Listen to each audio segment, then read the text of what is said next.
नमस्कार, मेरा नाम ज्ञानेश्वर है और आपने देखना शुरू किया है लाइव सिटीज। मेरे साथ रोज की तरह दिल्ली से जुड़ रहे हैं देश के जाने माने सीनियर जर्नलिस्ट अजीत द्विवेदी जी। अजीत जी, आज चर्चा हम करेंगे पप्पू यादव की।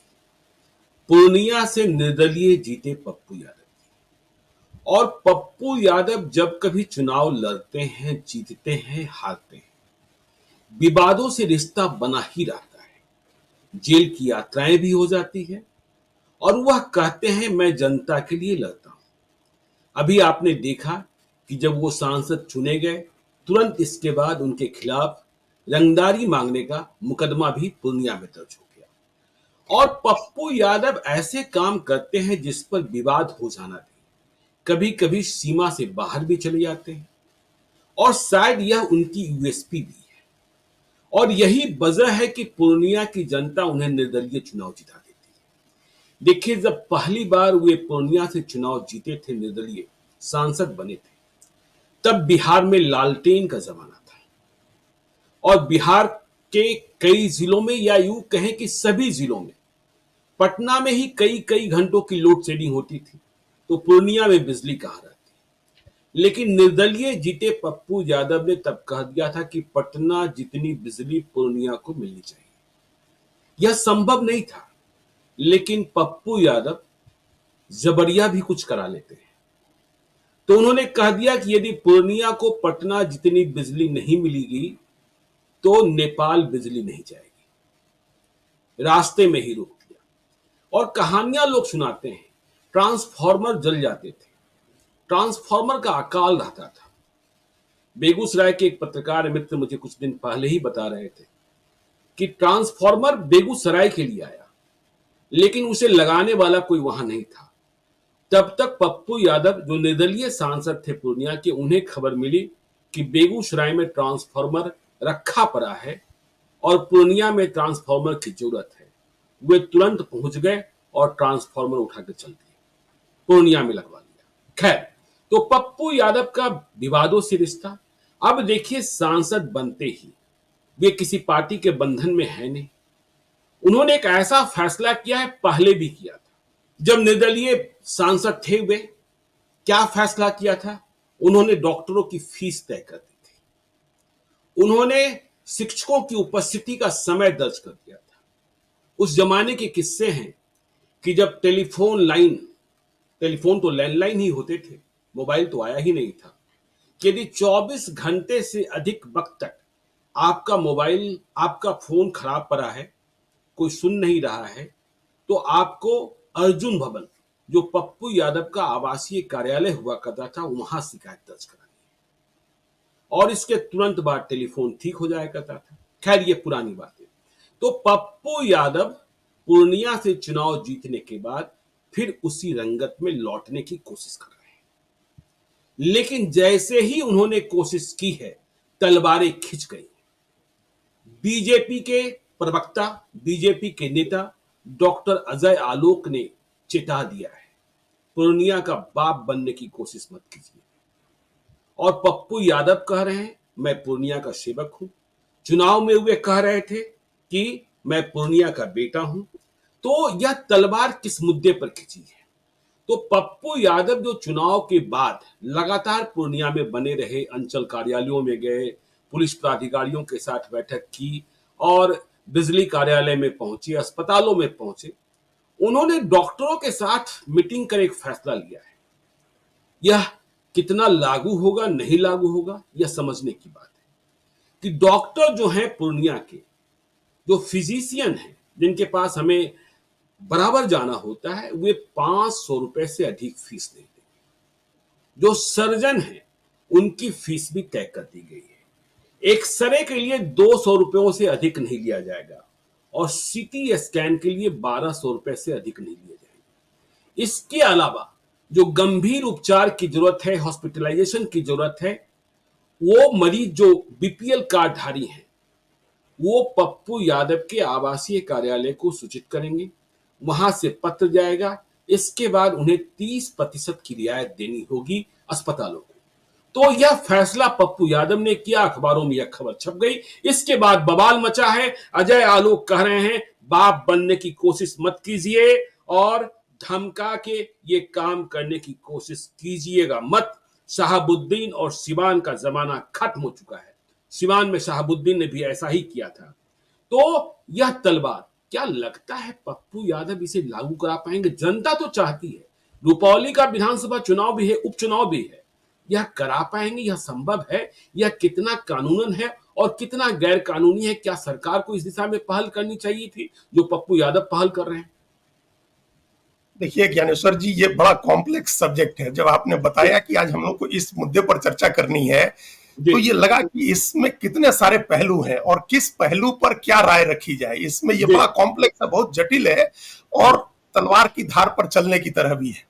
आप इस तरह के किसी भी एक्स्ट्रा कॉन्स्टिट्यूशनल अथॉरिटी को आप जस्टिफाई भी नहीं कर सकते हैं कि कोई व्यक्ति से बाहर जाकर के और एक extra constitutional, extra judicial authority कोई खड़ा हो और वो डिक्टेट करे, इसको आप जस्टिफाई भी नहीं कर सकते। लेकिन इलाज के अभाव में लोगों को जितनी दिक्कत होती है, पैसे के अभाव में जितने लोग इलाज से वंचित रह जाते हैं, उन सब लोगों की तरफ जब आप देखते हैं, खासतौर से बिहार में, बिहार जहां 1/3 आबादी गरीबी रेखा के नीचे है, जहां प्रति व्यक्ति आय इस देश के राष्ट्रीय आय का 30% है, और प्रति व्यक्ति डॉक्टर की उपलब्धता, प्रति व्यक्ति बेड्स की उपलब्धता इतनी खराब है। जब बिहार के ऐसे लोगों की तरफ देखते हैं, जब उन गरीबों की तरफ देखते हैं, तो लगता है कि किसी न किसी को इस तरह की पहल भी करनी चाहिए, कुछ न कुछ इस तरह का होना भी चाहिए। तो ये कहीं एक तरफ आपको लगता है, जो आप हालात देखते हैं तो लगता है कि इस तरह की कोई पहल हो, फिर जब आप कॉन्स्टिट्यूशन और कानून इन सबको देखते हैं तो लगता है कि ऐसा नहीं होना चाहिए।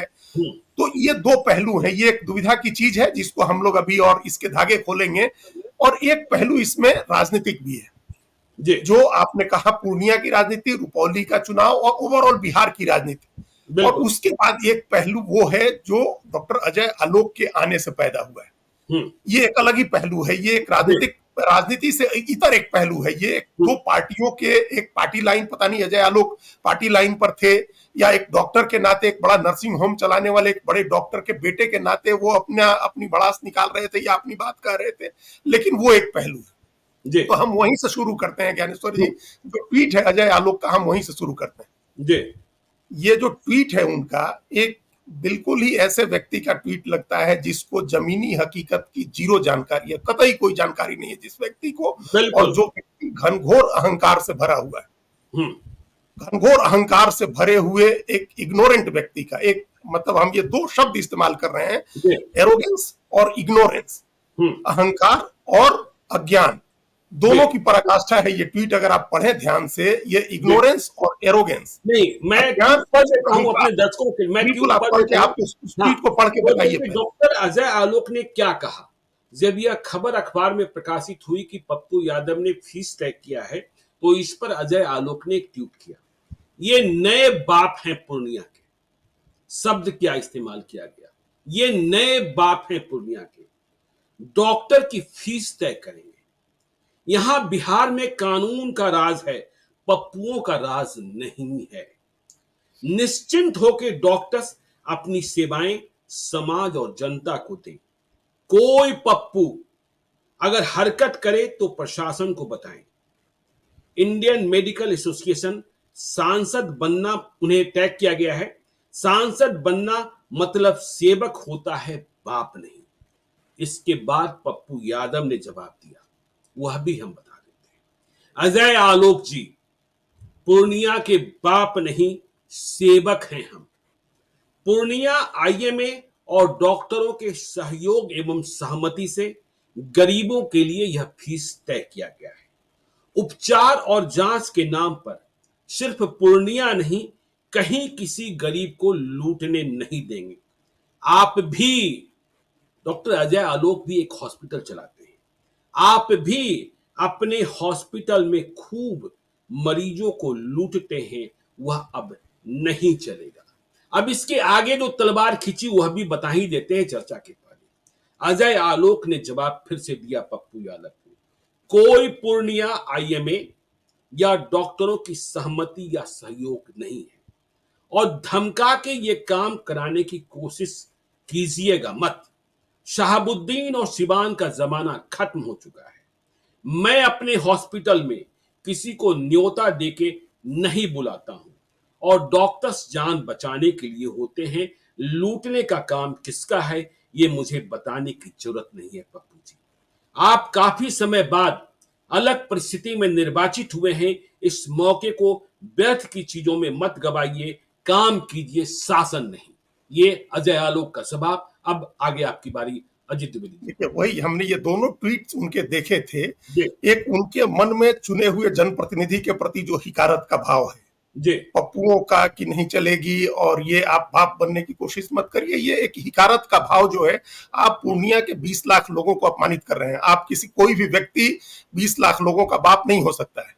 कोई कोई कहता हो, किसी को कहते हैं लोग कि देश के पिताजी हैं, वो अलग चीज है। मानते हो लोग तो वो अलग चीज है, आप मानते रहिए, लेकिन आप जी अपमानित नहीं कर सकते। आप पूर्णिया के लोगों को, जो व्यक्ति कह रहा है कि हम पूर्णिया के सेवक हैं या पूर्णिया का बेटा हूं मैं, आप उसको बाप बना रहे हैं अपनी तरफ से। ये एक अपमान कर रहे हैं आप पूर्णिया के लोगों का। आप, ये भाषा कतई ठीक नहीं है। और अगर आप जी राजनीति में हैं तब तो आपके लिए बिल्कुल ही ये वर्जित होनी चाहिए ऐसी भाषा।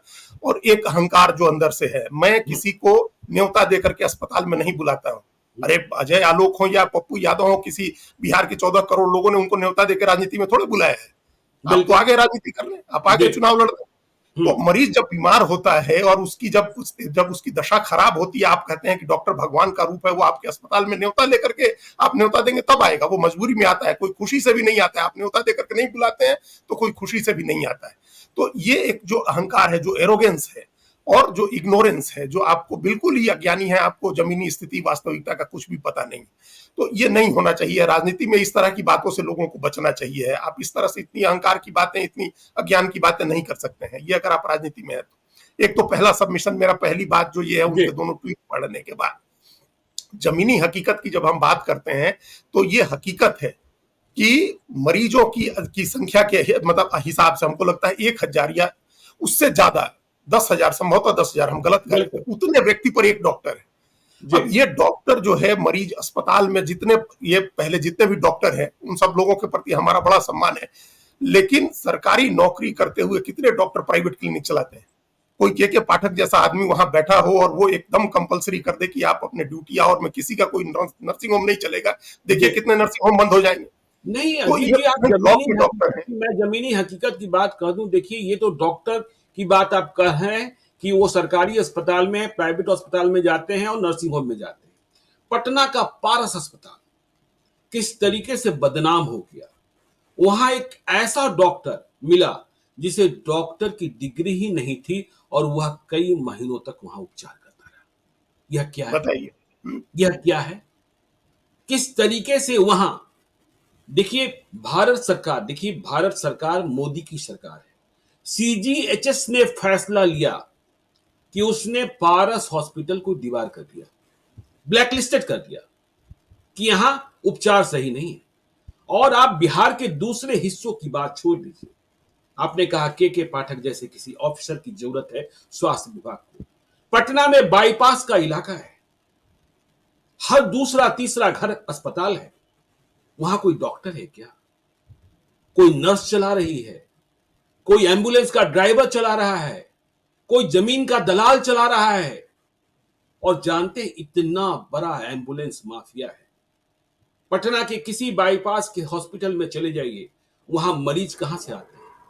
एम्बुलेंस लाते हैं, और जैसे ही वो लाते हैं उन्हें एक निश्चित रकम मिलती है और उपचार पर जितना खर्चा होता है उसका 20% और 30% यह लूट नहीं तो क्या है।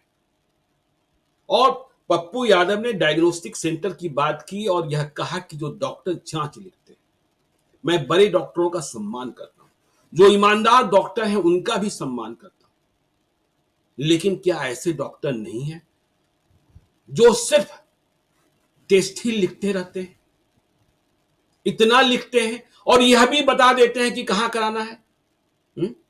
ये क्या कहानी है? ये क्या कहानी है? तो ऐसे लोगों पर रोक तो कोई लगाएगा?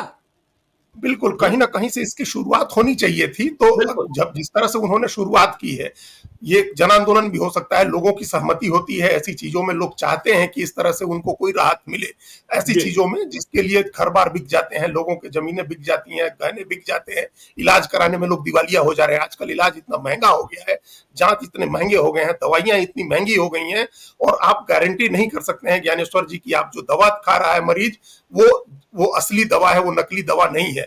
कोई इस बात की गारंटी नहीं कर सकता है कि जो टेस्ट रिजल्ट उसके हाथ में है वो उसका है, उसी का है या वो सही है। कोई इस बात की गारंटी नहीं कर सकता। इतने फर्जी डायग्नोस्टिक सेंटर चल रहे हैं, एक ही मरीज के एक ही रिजल्ट आपका, अगर आपका रिकॉर्ड उसके पास है तो एक पैरामीटर आपका 72 आया हुआ, अगली बार 73 करके वही रिपोर्ट आपको पकड़ा देगा। वो जांच करने की भी लोग जरूरत नहीं समझते हैं। डॉक्टर कितनी ज्यादा दवाइयां लिख रहे हैं, कितने ज्यादा जांच लिख रहे हैं, नहीं, ये और सब देखिए चीजें, ये दवाइयाँ, सारी चीजें जो है एक मैं आपको एक जीता जाता जागता उदाहरण देता हूँ। मेरे एक रिलेटिव पटना के एक अस्पताल में भर्ती थे, बहुत करीब के रिश्तेदार। मैं लगातार ट्रीटमेंट को मॉनिटर कर रहा था। 7 दिनों तक भर्ती रहे। 74,000 बिल आया। कोई बड़ा बिल नहीं था। वहीं के डॉक्टरों ने बताया मुझे, ज्ञानेश्वर जी, यदि आपके रिश्तेदार नहीं होते तो ये बिल 4 लाख रुपए का होता। मैंने पूछा कैसे? कि इसकी जो दवा आपको 94 रुपीज की लिखी जा रही है, वह दवा दूसरे मरीजों के लिए जो बाजार में कहीं नहीं मिलेगी, यही काउंटर पर मिलेगा, वह 2275 रुपए की दवा होती है। वह 2275 रुपए की दवा होती है। तो इस तरीके की लूट है। मुजफ्फरपुर में एक लड़की, अभी उस मामले में फैसला आया है, डॉक्टर को सजा हुई है कि वह गर्भाशय में कुछ बीमारी थी, दोनों किडनी ही निकाल लिए। दोनों किडनी ही निकाल लिए। हाँ? चाहिए। तो ऐसे इस तरह से ये जो पूरे हेल्थ सिस्टम की स्थिति है वो एक इंस्टीट्यूशनल कोलैप्स है। वो जी, एक अस्पताल की या एक शहर की बात नहीं है या न एक डॉक्टर की बात है, एक इंस्टीट्यूशनल कोलैप्स है। एक इंस्टीट्यूशन जो है हेल्थ का, उसके कोलैप्स की बात है।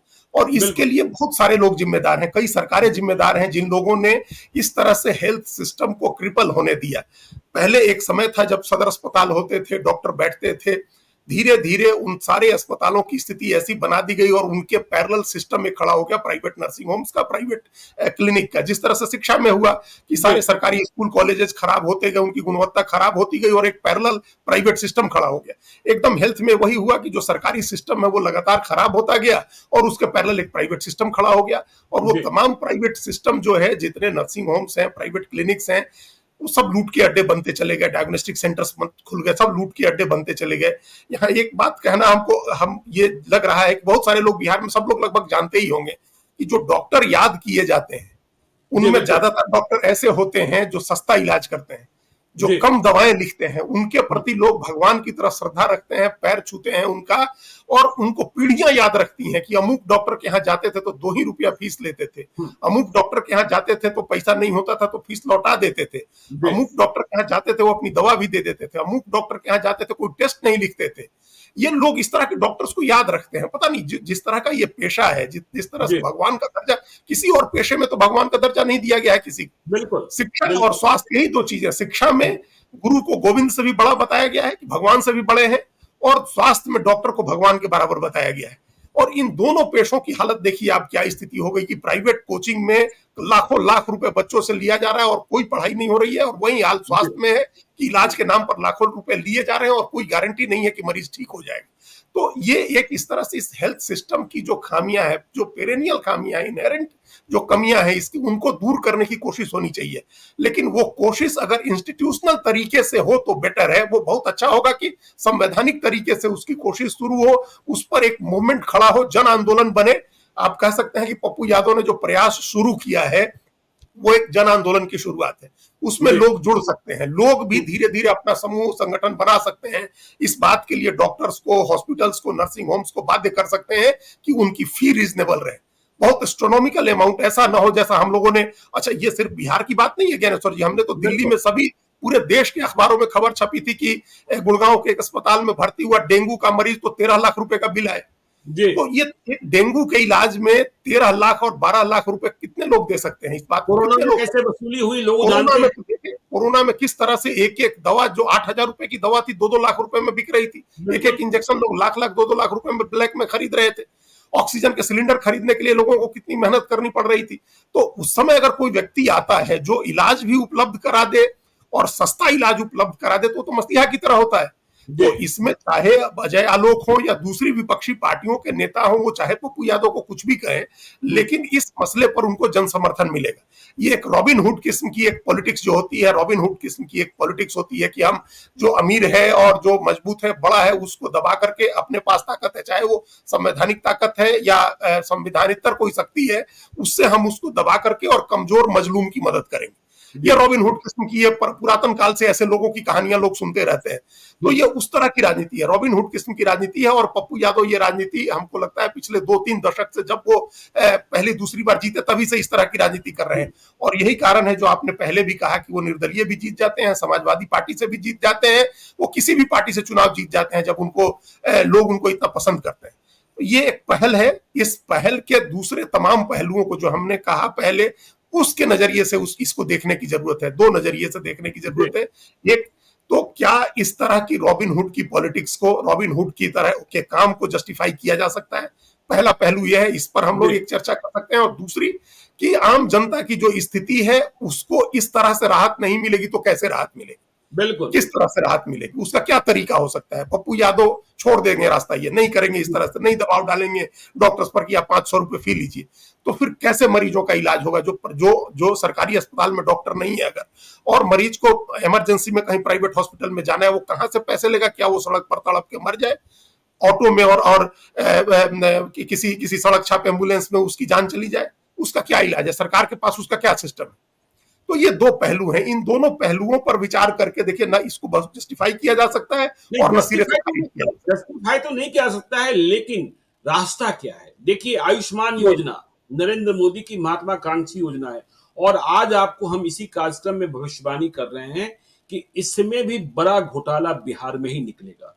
जिस तरीके से कुकुरमुत्ते वाले अस्पताल हैं और जिस तरीके से पंजीकरण हुआ है और जिस तरीके से आयुष्मान योजना के तहत फर्जी रसीदें बनाई जा रही हैं, फर्जी इलाज हो रहा है, वो एक बड़ा घोटाला सामने आएगा। तो ठीक है, पप्पू यादव को आप रोक लेंगे, इसे हम जस्टिफाई भी नहीं कर सकते हैं। पप्पू यादव ने अधिक दबाव बनाया तो जेल भी भेजे जा सकते हैं, सांसद रहते हुए भी जेल गए हैं, वे जनता की नजरों में मसीहा होंगे कि भाई जनता के लिए लड़ते रहते। लेकिन यह सिस्टम कैसे सुधरेगा? देखिए, आपने शहाबुद्दीन की चर्चा की, अजय आलोक ने। शहाबुद्दीन ने क्या किया था? फीस तय किया था। और परिस्थितियां क्या थी कि जो डॉक्टर ग्रामीण क्षेत्र में तैनात थे वे जाते ही नहीं थे। तो गांव और कस्बे के लोगों को सबसे बड़ी परेशानी ये होती है कि किसी भी इलाज के लिए शहर जाना होता है, उनके डॉक्टर साहब नजर।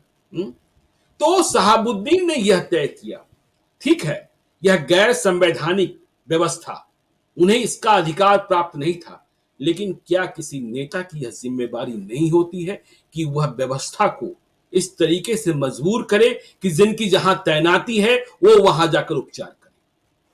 यदि शहाबुद्दीन ने यह कहा कि जो शहर में बैठने वाले डॉक्टर हैं वे गांव में भी जाकर एक दिन इलाज करेंगे, तो इसमें क्या बुराई थी? इसमें क्या बुराई थी? आप कहते हैं कि हमारी सरकार आपके द्वारा, तो डॉक्टरों को इस बात से क्यों मिर्ची लग जाती है?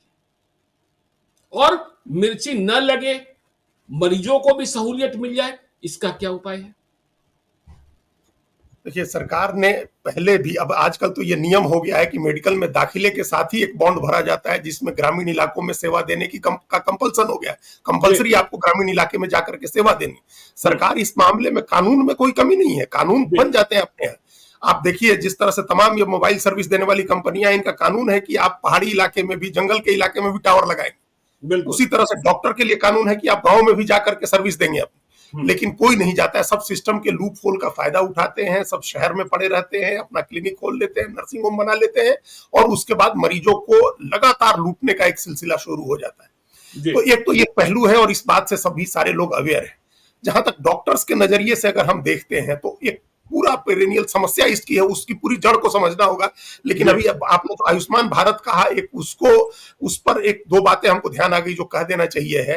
देखिए, ये पूरा अस्पतालों की और इंश्योरेंस कंपनियों की मिली भगत चल रही है, जिसमें फर्जी मरीज बनाए जा रहे हैं। वो तो दिल्ली में भी घोटाला खुला और एलजी ने जांच के भी आदेश दिए हैं। जो मोहल्ला क्लिनिक खुले हुए हैं उस समय उसमें जबरदस्ती जांच लिखा गया, मतलब 5 मरीज आए हैं और 50 मरीजों की जांच लिखा गया है, 50 मरीजों के लिए जी। मरीज 5 ही आए हैं, 50-45 फर्जी मरीजों के जांच हैं और वो जांच प्राइवेट हॉस्पिटल्स में हुए हैं और उनका बिल सरकार ने दिया है, बिना जांच हुए जांच की रिपोर्ट आ गई। तो इस तरह की चीजें हो रही हैं और तमाम इंश्योरेंस कंपनियां और हॉस्पिटल्स जो खुल गए हैं उन सबकी मिली भगत है, वो फर्जी बिल बन रहा है, उनका भुगतान भी हो रहा है। तो ये एक घोटाला निश्चित रूप से खुलेगा। इसीलिए कभी भी फसल बीमा हो या स्वास्थ्य बीमा हो, कभी ये स्कीम सफल नहीं होती। इस पर सरकार जितने पैसे खर्च करती है, अगर सरकार उन पैसों का इस्तेमाल नए अस्पताल बनवाने में करे, डॉक्टर्स की बहाली में करे, तो उसका ज्यादा फायदा होगा, कई गुना ज्यादा फायदा होगा। ये एक लंबी प्रक्रिया है, लेकिन अंततः इससे एक इंस्टीट्यूशन बिल्ड होगा। कभी तो किसी ने सदर अस्पताल बनवाए थे, सारे जिले में अस्पताल तो किसी ने बनवाया था, सारे जो प्रखंड स्तर पर रेफरल हॉस्पिटल्स तो बने थे, तमाम पंचायतों में जो प्राइमरी हेल्थ सेंटर्स तो खुले थे। तो अब क्यों नहीं इस तरह की चीजें हो रही हैं कि आप प्राइमरी हेल्थ सेंटर्स को बेटर करें, आप रेफरल हॉस्पिटल्स को बेटर करें, आप जो सदर हॉस्पिटल्स हैं उनको बेटर करें, वहां डॉक्टर्स की अतिरिक्त बहाली हो, फंड उसमें क्यों नहीं दिया जा रहा है? जो सरकार का एक लक्ष्य, भारत सरकार भी हमेशा कहती है कि हम जीडीपी के 2.5% के बराबर खर्च करेंगे हेल्थ पर, तो स्टेट गवर्नमेंट तो कई स्टेट गवर्नमेंट 8%, 10%, 13% तक खर्च कर रही है। हेल्थ पर खर्च बढ़ाए सरकार, उसका जो बजट जो इंश्योरेंस कंपनीज को जा रहा है, उस पैसे का इस्तेमाल करे अस्पताल बनाने में, डॉक्टर्स की नियुक्ति में। तो पहला तो एक समस्या है, इसका ध्यान रखना चाहिए। डॉक्टर्स के नजरिए से देखें तो एक ये भी चीज है ज्ञानेश्वर जी की, आजकल डॉक्टरी की पढ़ाई बहुत महंगी हो गई और ये किसी अपने व्यक्ति के हाथ में है नहीं। ये वहां भी प्राइवेट कॉलेजेस हैं और रिसर्च सेंटर्स हैं जहां पढ़ाई बहुत महंगी हो गई है, और जो स्पेशलाइज्ड पढ़ाई है वो तो इतना महंगा हो गया है, एस्ट्रोनॉमिकल अमाउंट है, 4 करोड़ रुपया एमडी की पढ़ाई के लिए लगता है। अब ये कौन, कितने लोग अफोर्ड कर सकते हैं? और जो एमडी नहीं है उससे आप बेटर इलाज की उम्मीद नहीं कर सकते हैं, किसी बड़ी बीमारी का, सीरियस बीमारी का। इतनी पढ़ाई होती है, इक्विपमेंट सारे इतने महंगे हो गए हैं, मकान का किराया हो, जमीन खरीदना हो, बिल्डिंग कंस्ट्रक्शन हो, तो उनके भी खर्चे हैं। उनके ऐसा नहीं है कि वो कोई ऐसी चीज है कि आप सड़क के किनारे बैठ करके और कोई आदमी इलाज कर रहा है। तो उसका भी ध्यान रखते हुए, इसलिए हमने कहा कि इंस्टीट्यूशनल तरीका इसलिए जरूरी है ताकि उनकी भी जरूरत को समझा जाए। लेकिन इस मामले में वो बात नहीं आ रही है पप्पू यादव जो कह रहे हैं, क्योंकि इसमें अगर आईएमए की सहमति है, इंडियन मेडिकल एसोसिएशन की सहमति है, डॉक्टर्स का जो एसोसिएशन, वो सबसे बड़ा आईएमए है, उसमें सारे डॉक्टर रिप्रेजेंटेटिव्स हैं। अगर उन्होंने ये सोचा है कि 500 रुपया रिजनेबल है, जितने में उनके क्लिनिक का भी खर्चा है, उनके स्टाफ, कंपाउंडर, नर्स, उनके साथ और डॉक्टर्स हैं, उनका भी खर्चा है, फिजिशियन के खर्चे बहुत हैं भी नहीं, उसके साथ अगर वो जी, तो उसके खर्चे अगर उस मीट हो रहे हैं और वो फिर कुछ मुनाफा भी कमा रहा है, तो वहां तक तो ठीक है। लेकिन अब क्या है कि 4 मिनट 5 मिनट की कंसल्टेंसी है, 10 मिनट की कंसल्टेंसी है, 800 रुपए फी है, 1000 रुपए फीस है, 1500 रुपए फी है, कई जगह 3000 रुपए की फी है। ये बहुत ज्यादा है। इस तरह की फी पर इसको निश्चित रूप से कंट्रोल करना चाहिए। जब सारी महंगाई के लिए जब हम लोग लड़ते हैं, आम आदमी लड़ता है, महंगाई का मुद्दा होता है चुनाव में, तो ये क्या महंगाई में नहीं आता है? डॉक्टर की फीस भी तो महंगाई में आती है। महंगाई का मतलब खाली ईंधन की महंगाई नहीं है, या बिजली की महंगाई नहीं है, या अनाज की महंगाई नहीं है। ये महंगाई सबसे बड़ी है, क्योंकि आज के समय में बीमारी ऐसी हो गई है, पूरा फूड चेन खराब हो गया है। पोल्यूशन है, हवा पोल्यूटेड है, पानी पोल्यूटेड है, हर आदमी बीमार है, हर आदमी को अस्पताल में जाना है। और वहां अगर एक रीजनेबल रेट नहीं तय होगा, डॉक्टर की फीस नहीं तय होगी, तो इस तरह की मनमानी नहीं रुकेगी। क्योंकि इंस्टीट्यूशनल सुधार अभी होता हुआ हमको नहीं दिख रहा है। ना, हम लोग जो बात कर रहे हैं कि अस्पताल खुले और डॉक्टर्स की बहाली हो, डॉक्टर्स की बहाली क्या होगी? परीक्षा देने जा रहे हैं, परीक्षा के पेपर लीक हो जा रहे हैं और परीक्षा टल गई। 4 साल का कोर्स है, 6 साल चल रहा है, अब कब एकेडमिक कोर्स शुरू होगा? कब, अगर इस नीट की परीक्षा, यूजी की परीक्षा टल जाती है, तो कब एकेडमिक सेशन शुरू होगा? नीट पीजी की परीक्षा जो थी वो टल गई, रद्द हो गई परीक्षा, तो कब पढ़ेंगे, कब उनकी डिग्री मिलेगी? तो ये डॉक्टर की बहालियों का सिस्टम इतना खराब है और पढ़ाई इतनी महंगी है, अगर जो वहां से इंस्टीट्यूशनल सुधार नहीं होगा, तो फिर इस तरह के ही स्टेप लेने होंगे लोगों को अपने हाथ में कानून लेना होगा। विजिलेंस जस्टिस क्या होता है? लोग क्यों चोर को पकड़ के मार देते हैं? लोग क्यों अपनी प्राइवेट सिक्योरिटी रखने लगे? क्योंकि पुलिस की जो सिक्योरिटी की व्यवस्था है वो फेल हो गई। उसी तरह से मेडिकल की व्यवस्था अगर फेल होगी, तो किसी न किसी को तो हाथ में पहल लेनी होगी, कोई ना कोई तो आगे बढ़ के करेगा। हाँ, नहीं, कोई ना कोई तो करेगा। लेकिन देखिए, जिस तरीके से अब राजनीतिक, देखिए, मैं यह मानने को तैयार नहीं हूं कि पप्पू यादव ने कह दिया और डॉक्टरों ने इसे मान लिया होगा, सभी डॉक्टरों ने। अब हंगामा होगा और यह भी कहा जाएगा कि पप्पू यादव पूर्णिया से डॉक्टरों को भगा रहे हैं। पप्पू यादव इसके लिए भी तैयार होंगे, पप्पू यादव जेल जाने के लिए भी तैयार होंगे, क्योंकि पप्पू यादव मरीजों की सेवा के लिए जाने जाते हैं, पहचान है उनकी। उन्होंने कहा भी कि हम जैसे ही दिल्ली में बड़ा बंगला मिलेगा, बाकी कुछ बने न बने, सेवाश्रम तो जरूर बनेगा। सेवाश्रम तो जरूर बनेगा। और पप्पू यादव ने वहां दिल्ली में एम्स में भी व्यवस्था करा रखी, एम्स के बाहर जो डायग्नोस्टिक सेंटर हैं, कि वह पप्पू यादव के द्वारा भेजे गए मरीजों से कम पैसे लेते हैं। तो अब वे यहां कह रहे हैं कि मेरे आवासीय कार्यालय से जो संप्रेषित होंगे, जो बीपीएल कार्ड धारी होंगे, उन्हें 30% रियायत देनी होगी। कोई अस्पताल तैयार हो जाएगा इस बात के लिए? मुझे लगता नहीं है। और अजय आलोक कूद ही पड़े हैं, बाकी लोग भी अब इसमें कूदेंगे, लेकिन जनता का मिजाज क्या बनता है यह देखने की बात होगी। जी देखिए, इस मामले में ज्ञानेश्वर जी, जनता का समर्थन मिलेगा पप्पू यादव को, और जी मेरी इच्छा है, मैं चाहता हूं कि हर हर लोकसभा क्षेत्र में, हर जिले में जनप्रतिनिधि इस तरह की पहल करें, डॉक्टर्स बिल्कुल। के साथ बात करें। ऐसा नहीं, अपनी तरफ से मनमानी कोई नहीं कर सकता, किसी के कहने से कोई नहीं करेगा। अगर कोई डॉक्टर नहीं करेगा, कोई डॉक्टर अगर 1,000 रुपए की फी लेता रहेगा, तो पप्पू यादव क्या करेंगे? उसके साथ जोर जबरदस्ती करेंगे? थोड़े मारपीट थोड़े करेंगे जाकर के कि क्यों ले रहे हैं? ये काम तो सहमति से होगी। सहमति का मतलब यह है कि सारे जनप्रतिनिधि डॉक्टर से मिले, आईएमए से मिले, एक एक डॉक्टर से नहीं मिल सकते हैं, आईएमए के साथ बैठे, इस तरह की व्यवस्था करें। जब ये एक बात होगी, अगर गरीब मरीज है, उस गरीब मरीज को रियायत दें। आप हर मरीज को नहीं दे, तो कम से कम जो गरीब मरीज है, बीपीएल कार्ड जिसके पास है, जो आप सोचिए देश में 80 करोड़ लोग 5 किलो अनाज ले रहे हैं सरकार से, उस पर लोगों का जीवन चल रहा है, तो वैसे लोगों से वो लोग 1,000 रुपए की फीस कहां से दे सकते हैं, या 2,000 रुपए की फी फिजिशियन को कहां से दे सकते हैं, या महंगे जांच कैसे करा सकते हैं? क्या उनको इलाज का हक नहीं है? इलाज का हक तो पहला होना चाहिए, जैसे भोजन का हक है, उस तरह से पढ़ाई का हक है, उस तरह से होना चाहिए। तो ये सबको इस तरह की पहल करनी चाहिए, एक सहमति बननी चाहिए डॉक्टर्स को इस बारे में, डॉक्टर्स को भी इस बारे में विचार करना चाहिए। मुझे लगता है कि यदि इस पहल में उन्होंने इतनी भी सफलता पाली कि पूर्णिया के 10 बड़े डॉक्टर जो 1,000 रुपए ले रहे हो, 700 रुपए ले रहे हो, 800 रुपए ले रहे हो, यदि पप्पू यादव के कहने पर पप्पू यादव को हाथ जोड़ने में देरी नहीं लगती है, पैर पकड़ने में भी देरी नहीं लगती है, तो उनके हाथ जोड़ने और पैर पकड़ने पर यदि वह अपनी फीस सच में 500 रुपए कम कर देते हैं, तो दूसरे डॉक्टरों के लिए भी उनके सामने चुनौती खड़ी हो जाएगी कि बड़े डॉक्टर साहब ने अपनी फीस कम कर दी, तो उनके यहां भीड़ अधिक बढ़ेगी और फिर मजबूरी में इन्हें भी करना होगा। तो निवेदन करके भी कुछ काम किए जा सकते हैं। बिल्कुल बिल्कुल, एक तो पहल है। शुरू में देखिए, इस तरह की पहल कई बार होता है कि आपको चर्चा कराने के लिए एक शॉक एंड ऑ की एक थेरेपी होती है, कि आप पहले जो है लोगों को एक शॉक साधें, कि एक इस तरह का की बात करें ताकि चर्चा शुरू हो। जब चर्चा शुरू हो जाएगी तो लोगों को अपना इंटरेस्ट समझ में आएगा, वो फिर इस अभियान के साथ जुड़ेंगे, उनका एक प्रेशर होगा, और जनता का प्रेशर, जनता का दबाव तो बहुत काम आता है। तो डॉक्टर्स पर, प्राइवेट नर्सिंग होम्स पर जनता का दबाव बढ़ेगा। एक तो ये पहल है, पप्पू यादव ने एक पहल की है। इस पहल को मतलब आप समर्थन न करें तब भी एक अच्छी पहल है। आप उम्मीद कर सकते हैं कि सबको साथ लेकर के सहमति से कोई काम हो।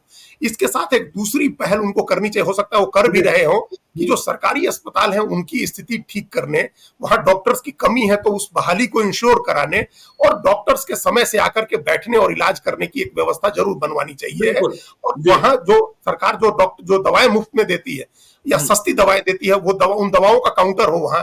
आप किसी सरकारी अस्पताल में चले जाइए, सारी मशीनें लगी हुई है, एक्सरे मशीन लगी हुई है, अल्ट्रासाउंड की मशीन लगी हुई है, सीटी स्कैन की मशीन लगी हुई है, पैथोलॉजी का लैब है, लेकिन चलता नहीं है जी, ये मशीन खराब है, इस मशीन में ये खराबी है। 2,000-5,000 रुपए की खराबी होगी, लेकिन आप उसी की वजह से मशीन बंद है, कहीं आपको रेडियोलॉजिस्ट नहीं है, कहीं आपको एक्सरे करने वाला आदमी नहीं है।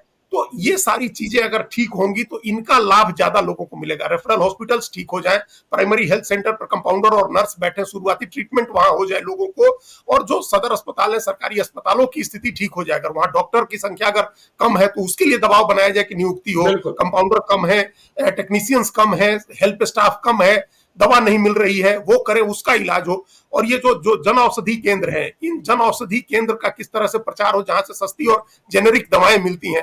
तो ये कई सारे उपाय हैं जो किए जा सकते हैं।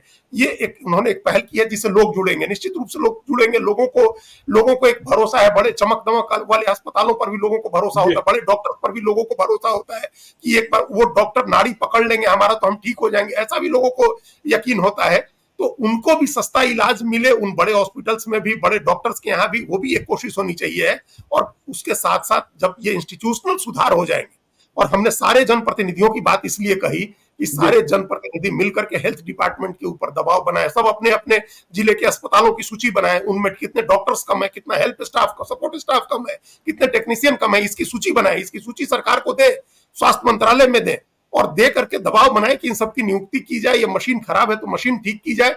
ये एक इंस्टीट्यूशनल पहल होनी चाहिए। ये उम्मीद करनी चाहिए कि पप्पू यादव ने जो एक पहल की है इसमें लोग शामिल होंगे और इसका दायरा बढ़ेगा, इसको एक बड़ा रूप दिया जाएगा। ये बिहार के लोगों के लिए बड़ी भारी जरूरत की चीज है। और ये देखिए, बच्चे नहीं होते हैं, सब नौजवान बच्चे बाहर हैं काम करने वाले, सब कमाने चले गए हैं या पढ़ने चले गए हैं, बूढ़े लोग हैं घर में बिहार में, उनके उनके इलाज की अच्छी व्यवस्था हो। ये सारे जनप्रतिनिधियों की जिम्मेदारी है कि वो ये सुनिश्चित करें। देखिए बिहार, यहाँ दिल्ली में एक व्यवस्था बहुत अच्छे से नहीं चलती है व्यवस्था, लेकिन एक व्यवस्था है कि बीट का जो कांस्टेबल होता है वो उसको जानकारी होती है कि किस घर में सिर्फ बुजुर्ग हैं, किस घर में बच्चे नहीं है या नौजवान नहीं है, किस घर में सिर्फ बुजुर्ग रहते हैं। वो एक सर्टेन टाइम के बाद वहां जा करके देखते हैं, उनका हालचाल पूछते हैं, वो सुरक्षित हैं या नहीं सुरक्षित हैं, उनको कोई दिक्कत तो नहीं, ये पूछने का एक सिस्टम बना हुआ है। बिहार जैसे राज्य में जहां इतना भारी माइग्रेशन है, वहां ये सिस्टम निश्चित रूप से होना चाहिए। सोसाइटी, आप हम लोग देख रहे हैं कि सोसाइटी बदल रही है, पड़ोस के आदमी को पड़ोस के आदमी से मतलब नहीं होता है। तो ऐसी कोई व्यवस्था, उनके इलाज की व्यवस्था हो, उनकी सुरक्षा की व्यवस्था हो। इस बहाने एक बहस शुरू हुई है, ये बहस एक लॉजिकल एंड तक जानी चाहिए, एक लॉजिकल कंक्लूजन तक जाना चाहिए। लोग कहते हैं कि अकेला चना भांड नहीं फोड़ता है। पप्पू यादव अकेला चना भांड नहीं फोड़ सकते हैं, लेकिन अगर उन्होंने जगाने का काम किया, अगर उन्होंने एक पहल की है, तो इस पहल में बहुत सारे लोगों को किसी न किसी रूप में, इस रूप में नहीं तो किसी भी रूप में, आप एक संविधानेतर सत्ता बन के नहीं, लेकिन किसी एक संवैधानिक तरीके से ही अगर लोगों को राहत पहुंचाने का, लाभ देने का काम होता है, तो ये एक अच्छी पहल मानी जाएगी। चलिए, तो देखिए, अच्छी पहल मानी जाएगी, जो जबरदस्ती नहीं होनी चाहिए, कानून नहीं तोड़ा जाना चाहिए, और डॉक्टरों को भी सोचना चाहिए कि हम बेहतर स्वास्थ्य सुविधा कैसे उपलब्ध करा सकते हैं। और गरीबों को, जो आपने कहा कि चलिए ठीक है, पप्पू यादव ने भी कहा, बीपीएल कार्ड धारक की चर्चा की, गरीबों को हम सस्ती सुविधा, कैसे सस्ता इलाज प्रदान करें, उनकी जिंदगी बचाएं, क्योंकि बीपीएल हैं 80 करोड़ लोग, देश के 80 करोड़ लोग 5 करोड़ अनाज पर जिंदा हैं। तो यह बहस आगे जारी रहेगी, बवाल भी तय है। आप देखते रहिए लाइव सिटीज को। यदि अब तक आपने हमारे यूट्यूब चैनल लाइव सिटी को सब्सक्राइब नहीं किया है तो जरूर कर लीजिएगा, और यदि इस वीडियो को आप फेसबुक पेज के माध्यम से पेज को लाइक कीजिएगा, ट्विटर पर भी हमें फॉलो कीजिए। धन्यवाद।